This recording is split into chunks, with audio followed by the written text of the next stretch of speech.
Hello friends, अस्सलाम वालेकुम। This is Sajid Ali Haider, your real estate partner in Turkey. जैसा कि आपको मालूम है कि गवर्नमेंट ने रेजिडेंस कार्ड के हवाले से पॉलिसी चेंज की थी और नई पॉलिसी के मुताबिक आपके टाइटल डीड के ऊपर $2 लाख मेंशन होना ज़रूरी है। उसके इक्वल टर्किश लीरा के अंदर अमाउंट जो है वो आपके टाइटल डीड के ऊपर लिखी होनी चाहिए। अब दोस्त परेशान थे कि यार इतनी भारी अमाउंट दे के हमें सिर्फ तुर्की का रेजिडेंस कार्ड मिल रहा है, तो उससे कहीं ज़्यादा अच्छा है कि हम किसी यूरोपियन कंट्री की रेजिडेंस कार्ड जो है वो हासिल कर लें, जो कि 2.5 लाख यूरो से जो है वो स्टार्ट हो रही है। तो उन दोस्तों को मैंने उस वक्त भी बोला था कि ये $2 लाख की प्रॉपर्टी एग्जैक्टली बाय करना जो है वो ज़रूरी नहीं है। अगर कोई ऐसी प्रॉपर्टी जो आप $100,000 या फिर $120,000 की प्रॉपर्टी बाय कर लेते हैं, लेकिन आप गवर्नमेंट की जो नई पॉलिसी के मुताबिक तमाम रूल्स एंड रेगुलेशंस हैं, अगर वो आप फुलफिल करते हैं तो भी आपको रेजिडेंस कार्ड मिल जाएगा।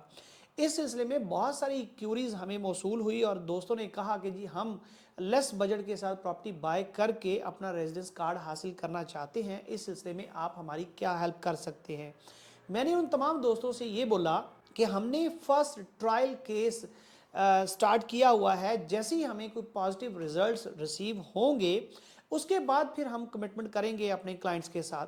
तो अल्हम्दुलिल्लाह जो पहला केस हमने पुट किया था उसमें $120,000 की प्रॉपर्टी हमने बाय की। $200,000 के इक्वल लीरा जो है टाइटल डीड के ऊपर हमने मेंशन किया। दोविज आलम बेल्गेसी जो कि आपको मनी एक्सचेंज करना पड़ती है डॉलर इनटू लीरा, वो भी $2 लाख के हमने बनाए। तमाम अमाउंट जो है वो ट्रांजैक्शन भी हमने की और उसके बाद जो है वो अल्हम्दुलिल्लाह तापू ट्रांसफ़र हो गया। लेकिन तापू ट्रांसफ़र होना वो बड़ी बात नहीं थी, इंपॉर्टेंट चीज़ ये थी कि रेजिडेंस कार्ड अप्रूव हो। तो अल्हम्दुलिल्लाह हमारा जो फर्स्ट ट्रायल केस था उसका रेजिडेंस कार्ड जो है वो बन के आ चुका है। सो इसमें जो है वो हम आपको जो सर्विस प्रोवाइड करेंगे उसमें हम आपको एडवाइस करते हैं कि मिनिमम अपना बजट जो है वो $120,000 जो है वो रखिए। अगर आप ये सोचते हैं कि $50,000-60,000 के साथ ये प्रैक्टिकली पॉसिबल हो, तो इसलिए ये पॉसिबल नहीं है कि इस्तांबुल के अंदर अपार्टमेंट की प्राइसेस जो है वो नॉर्मली $90,000 से जो है वो स्टार्ट हो रही हैं। जो लिवेबल अपार्टमेंट्स हैं, बाय करने को तो आप $50,000 का भी बाय कर सकते हैं, लेकिन अगर आप इस्तांबुल के अंदर बाय करना चाहते हैं और उसके ऊपर रेजिडेंसी कार्ड लेना चाहते हैं तो फिर मैं आपको एडवाइस करूंगा कि $120,000 से अबव अपना बजट जो है वो रखिए। लेकिन अगर आप इस्तांबुल के अलावा किसी छोटे शहर के अंदर सेटल होना चाहते हैं तो फिर आप $100,000 का बजट भी जो है वो रख सकते हैं। इसमें हम आपको जो सर्विसेज देंगे डेफिनेटली आपके A to Z under one roof तमाम सर्विसेज हम आपको प्रोवाइड कर रहे हैं। अगर आपको अपनी कंट्री से वीज़ा हासिल करना है उसमें हम आपको गाइड करेंगे, असिस्टेंस देंगे टिकट बाय करने में, और फिर एयरपोर्ट से पिकअप करने के बाद टैक्स अपना नंबर जनरेट करना, बैंक अकाउंट ओपन करना, प्रॉपर्टी सिलेक्शन करना, उसके बाद प्रॉपर्टी ट्रांसफ़र करना आपके नाम पे, फिर रेजिडेंस कार्ड अप्लाई करना और उसके बाद सेटलमेंट तक under one roof one window operation हम आपको सर्विस जो है वो दे रहे हैं और पूरी जिम्मेदारी के साथ दे रहे हैं। खुदा न खास्ता कहीं पे आपका टाइम और पैसे का ज़िया नहीं होगा।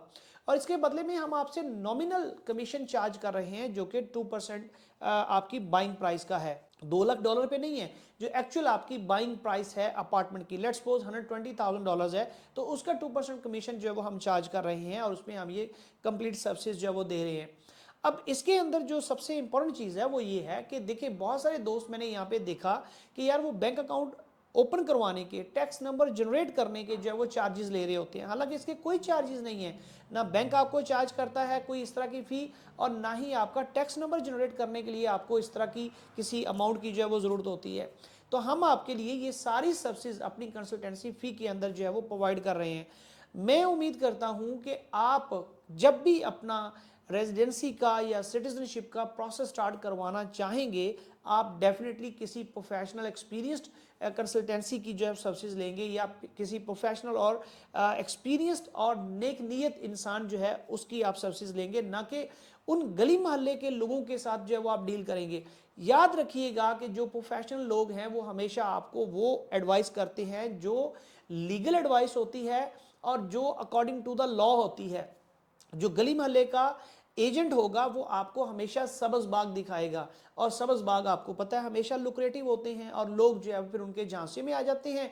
उसके बाद वो नुकसान करते हैं और नुकसान करके फिर रियल एस्टेट मार्केट को और टर्किश लोगों को और टर्किश कल्चर को जो है वो बुरा भला कह रहे होते हैं। तो ये चीज़ जो है वो बिल्कुल ठीक नहीं है। आपको ये चाहिए कि आप पहले से ही किसी प्रोफेशनल एक्सपीरियंस और लॉयल जो कंसल्टेंसीज हैं उनसे आप सर्विसेज जो है वो लें। इसके साथ साथ मैं आपको बताता चलूँ कि काइंडली आपको वीडियो अगर पसंद आती है तो लाइक शेयर और कमेंट जरूर किया करें और चैनल को सब्सक्राइब जरूर कीजिए ताकि आपको इस तरह की इंफॉर्मेटिव वीडियोस जो है वो मिलती रहे। अपना बहुत सारा ख्याल रखिएगा, मुझे दुआओं में याद रखिएगा। अल्लाह हाफिज़।